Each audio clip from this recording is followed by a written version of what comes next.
Hello and welcome to my YouTube channel, guys. Today we'll be reading The Hike, so let's get started. Mandy was lucky as she and her mother lived with her grandparents, and she liked nothing better than to spend time with her grandfather. You see, he was always making something and she enjoyed watching, learning, and sometimes even helping him finish whatever he was doing. "Grandfather, what are you building in your workshop today?" Mandy asked. She giggled as she said, "It looks like you're playing with two long sticks." "Well, Mandy," he said, "I'm going to make two walking sticks. With your help, one for you and one for me. Then I have a surprise." "All right," Mandy shrieked. "Where do I start?" After some time, Mandy, with her grandfather's help, finished the walking stick. They were two of the most beautiful walking sticks she had ever seen. With the bark removed, they were sanded smooth and each had a funny looking face carved in them. "These are really nice," Mandy said, "but just what do we do with them?" "Ah, that is the surprise, granddaughter," he replied. "Tomorrow morning we are going on a hike in the woods and these walking sticks will help make the hike easier. So now it's time to clean up and go to sleep, so we are all well rested for the hike." The next morning, Mandy did not need an alarm to wake her. She was dressed up and ready to go as the sun rose and the day began. She went to the kitchen and saw that her grandfather was busy packing sandwiches, water, snacks, and other items into their backpack. "It looks like we're going to be hiking for a long time," Mandy said. "It will be an all-day hike," he replied. "I think we have everything, so grab on your walking sticks and let's go." "What about breakfast?" Mandy asked. "Oh, did I forget to mention that we are going to stop and have breakfast at a diner?" he said with a smile. The journey began. After a great breakfast and a long drive, they arrived at the base of a mountain and the beginning of the trail. "This is beautiful," Mandy said. "Just where are we hiking?" "To the very top of the mountain, where we will have lunch, rest, and maybe take a swim, and then hike back down," he replied. "Swim?" Mandy said excitedly. "Is there a lake on top of the mountain?" "Yes," her grandfather replied. "There's a pond surrounded by big flat rocks. It was carved from the mountain during the last ice age and is filled with clear, cold water." "Wow!" was all Mandy could say. As they hiked up the mountain, Mandy asked many questions. "What kind of trees is that? How high are we? Are there bears around here? Are there any other people up here? What do we do if we get lost? Are there snakes? And of course, are we there yet?"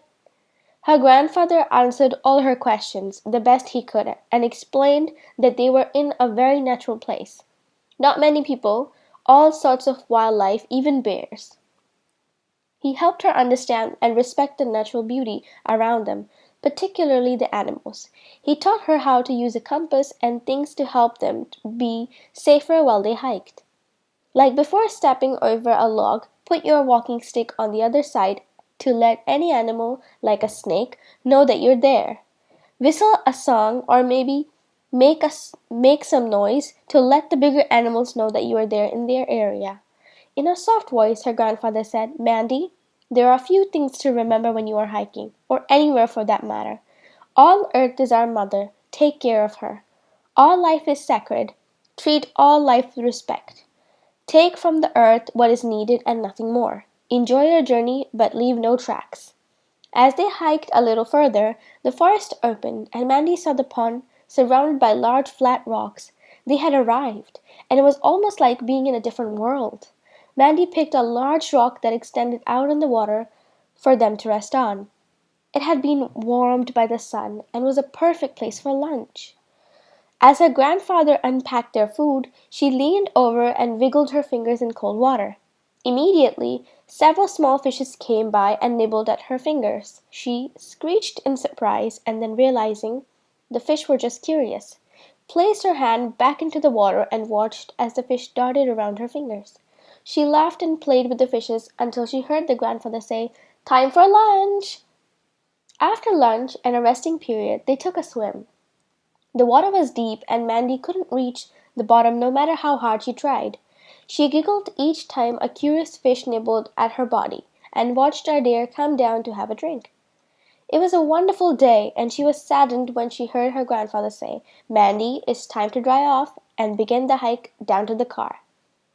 After making sure everything was just like it was when they had arrived, they began their hike down the mountain. After a short time, Mandy asked, "Grandfather, can we take a different trail down the mountain? I don't see why not." He replied. After a short time, the trail began blending into the surrounding brush and then disappeared.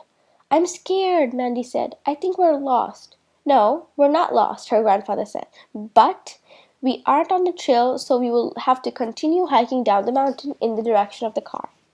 Just enjoy the surroundings and begin and being together on our first hiking adventure."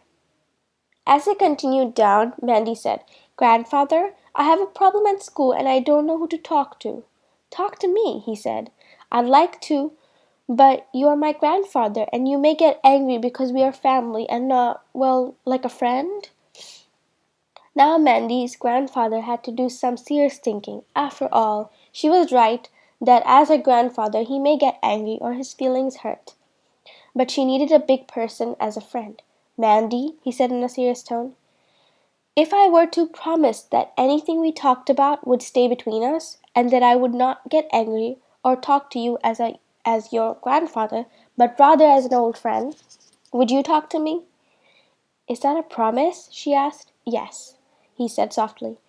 "And you know I have never broken a promise to you." She gave him a big hug and began to talk. Soon they were at the bottom of the mountain and packing the car. Before leaving, her grandfather thought for a minute and said, "Granddaughter, any time you need me as your friend, and not as your grandfather, pick up your walking stick and ask me to go on a hike. It will be our secret code." "This was the best day ever," Mandy said. "I was with my grandfather and my new best friend, and I have a talking walking stick." Thank you for listening, and I hope you enjoyed.